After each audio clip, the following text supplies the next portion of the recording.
अस्सलामुअलैकुम स्टूडेंट्स, मैं मुदस्सिर कुरैशी और मैं आज आपके सामने ला रहा हूँ ओवरव्यू ऑफ चैप्टर 5 जो कि पार्शियल फ्रैक्शन के बारे में है। तो इसमें गोया क्या क्या चीज़ें इन्वॉल्व थी और हमने क्या क्या पढ़ा था, इसका एक ओवरव्यू हम देखते हैं। तो आइए देखते हैं। इसमें सबसे पहले हमें इस चीज़ का पता होना चाहिए कि इसमें 4 केसेस इन्वॉल्व थे और हर एक केस के लिए एक एक एक्सरसाइज थी। तो गोया 4 केसेस और 4 एक्सरसाइज, ठीक है। तो केस 1 को हम कंपेयर करेंगे एक्सरसाइज 5.1 से। तो केस 1 में क्या था कि resolution of rational fraction into partial fraction when denominator has only non repeated linear factors.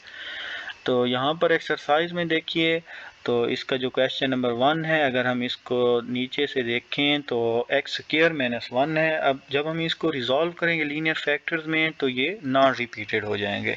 इस तरह से हम जिस भी क्वेश्चन को देखें, जैसे क्वेश्चन नंबर 2, 3 या 4, जिसको भी हम देखें, तो इसमें एक तो लीनियर फैक्टर्स इन्वॉल्व होंगे और कोई भी फैक्टर रिपीट नहीं हो रहा होगा।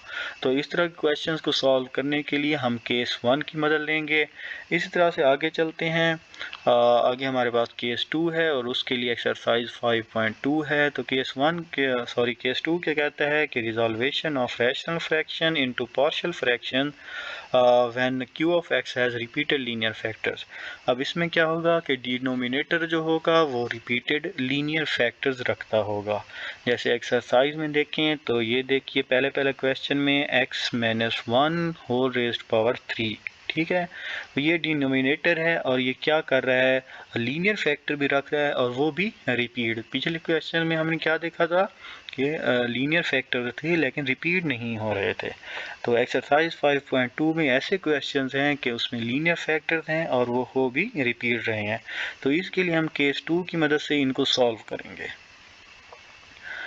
तो नेक्स्ट देखिए, केस 3 के लिए एक्सरसाइज 5.3 है और केस 3 हमें क्या कहता है कि resolution of rational fraction into partial fraction when denominator has non repeated irreducible quadratic factors. तो non repeated irreducible quadratic factors को हमें पहले पता होना चाहिए कि इररिड्यूसिबल क्वाड्रेटिक फैक्टर्स होते क्या चीज़ हैं।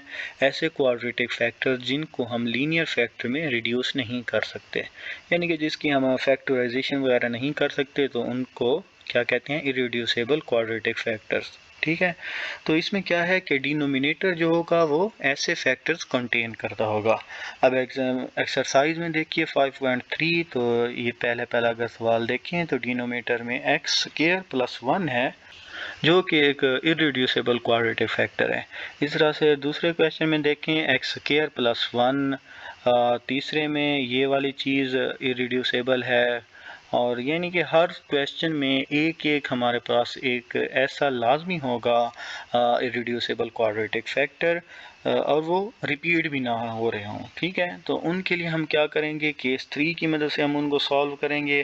तो वो मैंने प्रीवियस वीडियोस में बताया हुआ है, हर एक्सरसाइज के लिए एक एक वीडियो दी हुई है मैंने, तो वहाँ से आप जाके देख सकते हैं। नेक्स्ट अब केस 4 और उसकी रिलेटेड एक्सरसाइज जो कि एक्सरसाइज 5.4 है। तो केस 4 में क्या कहता है कि रिपीटेड इररिड्यूसिबल क्वाड्रेटिक फैक्टर्स होने चाहिए। केस 3 में नॉन रिपीटेड था और इसमें केस 4 में रिपीटेड इररिड्यूसिबल क्वाड्रेटिक फैक्टर्स हैं। तो यहाँ पर देख सकते हैं आप हर क्वेश्चन में कि ये इररिड्यूसिबल क्वाड्रेटिक फैक्टर्स को भी कंटेन कर रहा है और वो हैं भी रिपीटेड।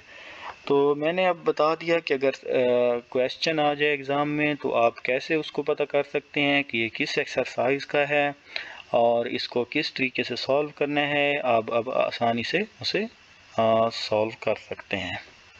तो नीचे कुछ मैंने स्टेप्स दिए हैं जो हर एक्सरसाइज में इस्तेमाल होते हैं, जिनमें से पहला स्टेप क्या था कि हमने देखना होता था कि degree of numerator must be less than that of denominator, ठीक है। यानी कि वो हमारे पास एक प्रॉपर रैशनल फ्रैक्शन होनी चाहिए। और दूसरा स्टेप हम क्या करते थे कि right it in partial fractions with the help of constants. तो हम कांस्टेंट्स का इस्तेमाल करके एक इक्वेशन बनाते थे जिसमें हम क्यू ऑफ एक्स को अलग-अलग करके लिख देते थे। ठीक है।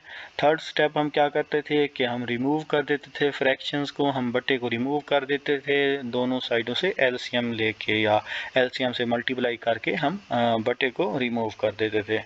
और फोर्थ स्टेप हम क्या करते थे, कंपेयरिंग कोएफिशिएंट्स, उन कांस्टेंट्स की वैल्यूज़ को फाइंड करने के लिए हम कंपेयरिंग कोएफिशिएंट्स इस्तेमाल करते थे। यानी कि मैंने एक थ्योरम भी बताया था इसके हवाले से, तो वही थ्योरम हम इस्तेमाल करके इनको फाइंड करते थे। ठीक है।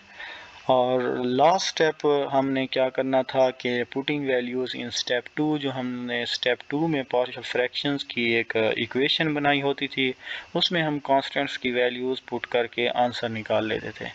तो गोया हर स्टेप हम इस तरह से करते करते करते लास्ट में आंसर निकाल लेते थे। ठीक है।